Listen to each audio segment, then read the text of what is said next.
حضرت بلال حبشی رضی اللہ تعالیٰ عنہ نے سارا گھر کا کام کاج خود سے سنبھال لیا تھا. ایک دن غائب ہو گئے حضرت بلال اذان دے کے, فجر کی اذان دے کے. ایک دن فجر کی اذان دے کے غائب نہیں ہونا چاہیے. کیا خیال ہے آپ کا؟ مؤذن کو اذان دے کے غائب, اسے مسجد میں پھر رہنا چاہیے. حضرت بلال حبشی رضی اللہ تعالیٰ عنہ اذان پڑھی, غائب ہو گئے. صحابہ ڈھونڈ رہے ہیں بلال کدھر ہے, اقامت پڑھے. حضور نے فرمایا ٹھہر جاؤ, بلال آئے گا تو اقامت پڑھے گا.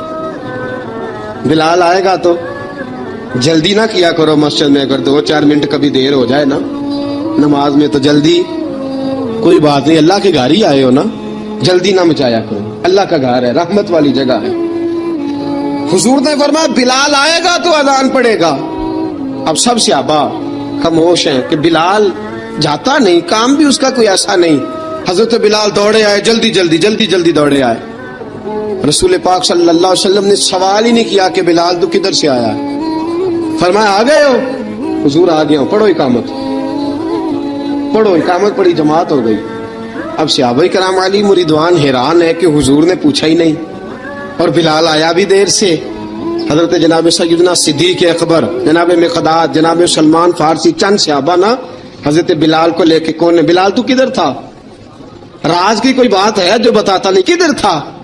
حضرت بلال رضی اللہ تعالیٰ عنہ کی آنکھوں میں آنسو آ گئے, رو پڑے. کہ بلال کوئی گہری بات ہے, بتا معاملہ کیا ہے, روتا کیوں ہے؟ حضرت بلال حبشی رضی اللہ تعالیٰ عنہ فرمانے لگے جب حضرت خدیجہ الکبریٰ گھر میں چکی پیستی تھی, تھک جاتی تھی نا, تو میں مدد کرایا کرتا تھا. کتنے دن بیت گئے, جب فجر کی اذان دینے کے لیے گزرتا ہوں تو حضرت فاطمہ الزہرا کے بچے روتے ہوتے ہیں. فرمایا میں نے حضرت فاطمہ کو گود میں کھلایا ہے, مجھے اپنے محبوب کی شہزادی سے بڑا پیار ہے. کئی دنوں سے حضور کی خدمت میں عرض کر رہا تھا یا رسول اللہ کو مہربانی فرمائیں. حضور نے رات پیغام بھیجا ہے سیدہ فاطمہ کو کہ بلال جب آئے تو پردہ کر کے اندر چلی جایا کر.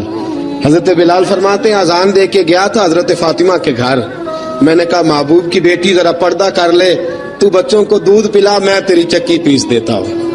حضرت بلال حبشی کی آنکھوں میں آنسو رو رو کے بتلاتے ہیں. فرمایا سیدہ طیبہ طاہرہ حضرت فاطمہ الزہرا, میرے حبیب نے پتہ کیا فرمایا؟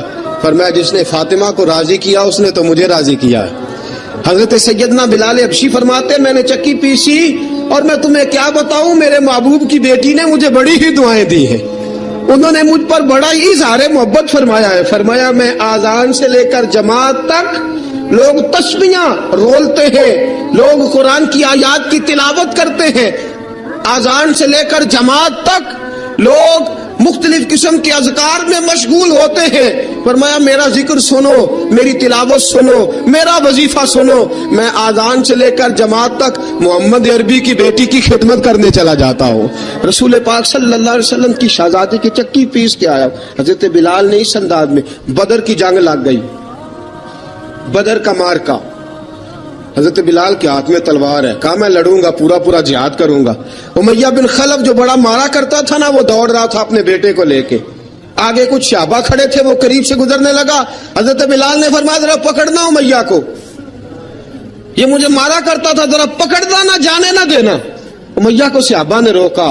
حضرت عبد الرحمن ابن عوف نے پکڑ کے ایک زور سے گھونسا مارا, ادھر جا کے گرا. حضرت بلال تلوار لے کے کھڑے ہیں امیہ کے سر پہ. کہا امیہ میں تجھے نہیں کہا کرتا تھا اللہ میرے مصطفیٰ کو بڑی عزتیں عطا فرمائے گا, میں تجھے نہیں کہا کرتا تھا کہ خدا ہمیں غلبہ دے گا, هو الذی ارسل رسولہ بالہدی ودین الحق لیظہرہ علی الدین کلہ, میں نہ کہا کرتا تھا کہ اللہ اس دین کو ہر دین پہ غلبہ دے گا. فرمایا دیکھ اللہ نے ہمیں عزت دے دی, دیکھ تو ذلیل کر دیا گیا. حضرت بلال نے مارا, گردن اڑا دی. حضرت ابوبکر صدیق پیچھے دیکھ رہے تھے, دوڑے ہوئے آئے, کہا بلال مبارک ہو, بلال مبارک ہو, آج تو تیرے سارے بدلے پورے ہو گئے. حضرت بلال نے سجدہ شکر ادا کیا. میرے دوستو بڑی باتیں ہیں جناب بلال کی کرنے والی.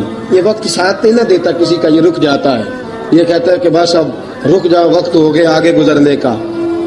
حضرت بلال حبشی رضی اللہ تعالیٰ عنہ رسول پاک کا وصال ہوا نا, حضرت بلال نے منہ سے لفظ ہی کوئی نہیں ادا کیا.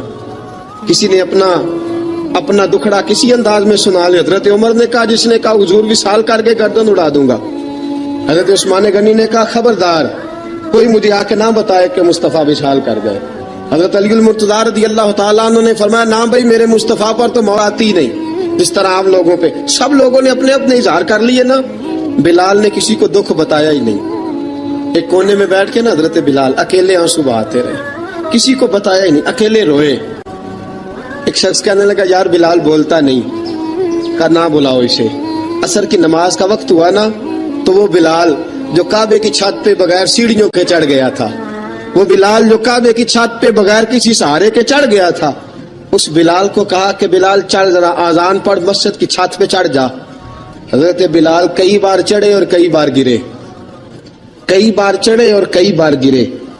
حضرت بلال حبشی رضی اللہ تعالیٰ نے آواز دی, کہا سلمان میری مدد کرنا, میری مدد کرنا, اب مجھ سے چڑھا نہیں جاتا, اب مجھ سے جایا نہیں جاتا. جناب سلمان فارسی نے بھی سوال نہیں پوچھا کہ بلال تو بیمار ہے, یہ نہیں پوچھا. حضرت بلال کو 2-4 صحابہ نے اٹھایا, چھت پہ پہنچایا. بلال نے اذان شروع کی. جب کہا نا اللہ اکبر اللہ اکبر, وہ آواز جس میں بڑا سوز ہوتا تھا, بڑی درد, بڑی بلندی ہوتی تھی, بڑا جوش خروش ہوتا تھا, آج وہ آواز دب گئی. جب بلال نے کہا نا اشہد ان لا الہ الا اللہ, حضرت بلال رضی اللہ تعالیٰ عنہ نے تھوڑی دیر روک کے سانس لیا.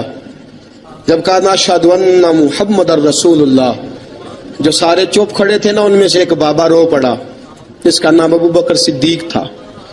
جب حضرت ابو بکر صدیق کی آنکھ میں آنسو آیا تو حضرت بلال چھت کے اوپر زمین پہ گرے, زمین پہ گرے اور کہا ابو بکر یہ ڈیوٹی کسی اور کی لگا دے, یہ ڈیوٹی کسی اور کی لگا دے, اب میری روح اجازت نہیں دیتی, مصطفیٰ کریم کے بعد مجھ سے اذان نہیں پڑھی جائے گی.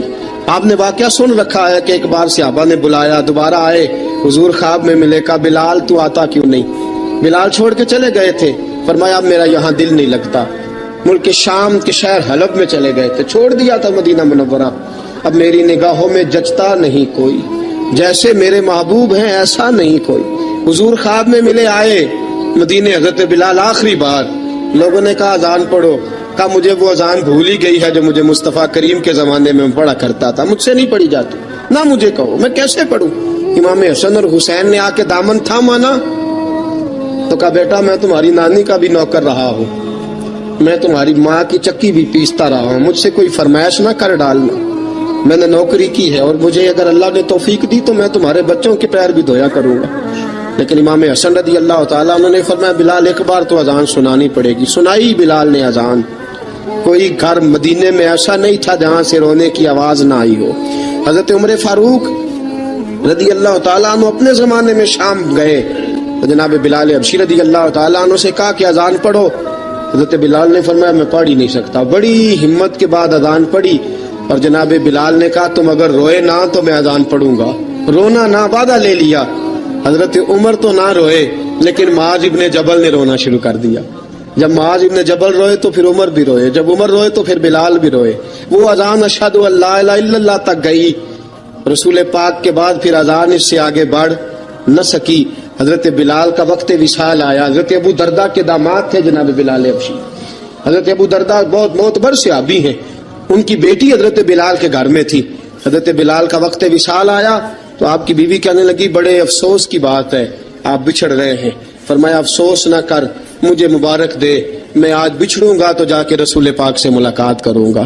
حضرت بلال حبشی نے, میرے دوستو, غریب آدمی تھے نا, مال تو زیادہ نہ دے سکے لیکن انہوں نے خدمت اس طرح کی.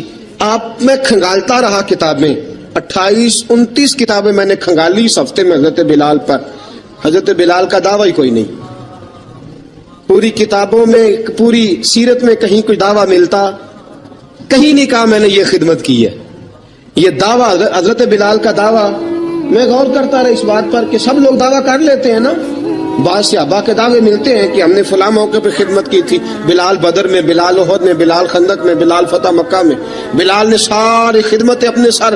لیکن بلال کا دعویٰ, حضرت بلال نے اپنے منہ سے ایک بار بھی نہیں کہا میں نے یہ خدمت. عشق بہت کیا.